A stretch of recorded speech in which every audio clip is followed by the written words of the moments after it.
I think that at the root, people are emotional creatures, and they don't do things for rational reasons. They are mobilized and they do things emotionally. People make their decisions with their hearts and not their head.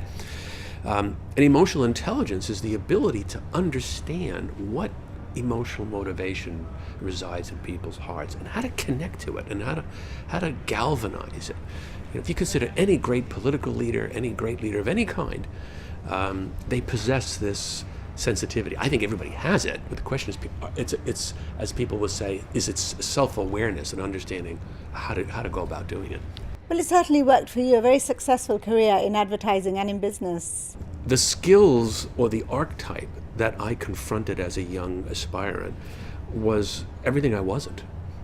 Tough guy, eat bowls of nails for breakfast, he knows all the sports scores. I knew none of that stuff. But what I did have was this sensitivity where I could walk into a room and I could read what's going on and how to connect to it. It made me a very, very successful new business guy, actually, which helped me to propel myself up the ranks of the company. Because at the end of the day, no one can deny you access to the boardroom if you're raising millions and millions of dollars in revenue. Do you think it's a sign of the times, though? The geek is the old-fashioned John Wayne.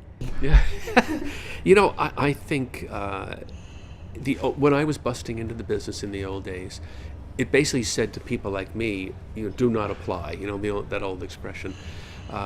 It's a thrill for me to see now that emotional intelligence, for example, or the young geek, that there's what I would otherwise call a place at the table for young talent. I'm very optimistic, actually, about that, and that these archetypes have broken down to say that only these kind of people can participate, only these kind of people can lead companies, and for me, leadership is not telling people what to do. It's connecting with people on an emotional level that says, how would you like to go there? And if you do, there'll be something in it for everybody. Now that's leading, and you know what? There's a lot of people that can do that. And another success story is business in games, EI games with real-life scenarios. Yes. Well, we've done, when I left the business, I thought I was retiring 7 years ago, but I started teaching and instructing and working with companies like Google and that. And we needed to find a way. There's a lot of people that would say today that while everything has changed, that technology has propelled everything, colleges and universities are using the same teaching methods that were used 4,000 years ago. And we decided to create a different kind of engagement. So we created a game, a simulation, whereby the student online goes into a game, the same way they play video games, as we used to say, but they're the chief executive of a company. And they're confronted by all these twists and turns and an enemy in Wolf Industries and all this.